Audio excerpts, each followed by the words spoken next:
Howdy folks, Monkey Biz here. Welcome to my next video build as part of my build series for the Polar Lights 1000 USS Voyager. So now that we have our base coat down, we sanded down some of the imperfections from the painting process, now we get to do the next step of painting, which is masking.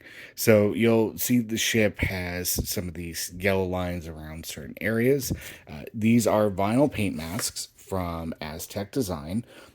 They cover a decent portion of the ship, but obviously there's a couple of things we're going to change. One thing I wanted to highlight here is the way that I prep these masks. So if you zoom in here, you can see that this is this little round corner thing around the edge of one of the phaser strips, but I cut it in half. That is because, well, Aztec does generally pretty good work, and I really like using their products. It's never going to fit perfectly, and that's really what I go for a lot of these areas. So what I do is when I'm prepping these masks, for the sensor cluster here in front, I'll actually cut lines in half here at the top and the bottom to make it a little bit easier to place. For a square, excuse me, for a square here, like around the rear photon launchers or the rear sensor cluster, I will actually subdivide that into 4 sections. So you can see here, you've got a little bit of overlap on the top and the bottom and a little bit of a gap there on the left and the right. Now, that means that I'm going to have to fill that with something.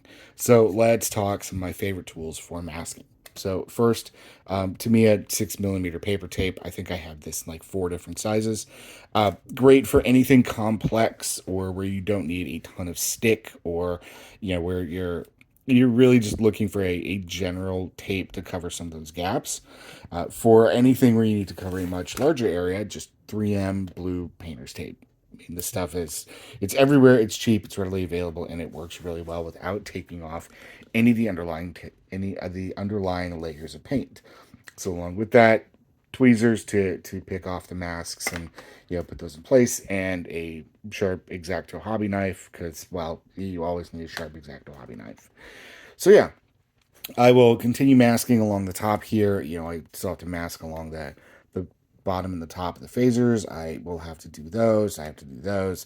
And then, if I can actually take it off the stand, I still have 2 phaser strips, and then 2 more phaser strips, and then 1 more phaser strip, and then 4 more phaser strips. The ship has so many phaser strips.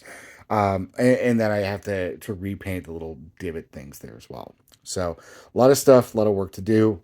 Also, I do have to do the RCS thrusters. Those have to be masked off.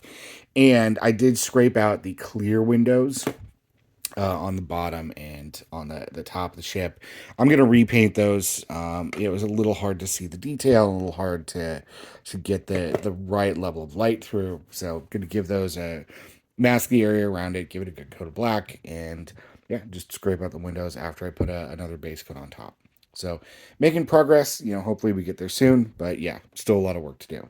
Hope everybody's enjoying the series. Please feel free to leave likes, comments, whatever you like, and I'll respond to them as they come in.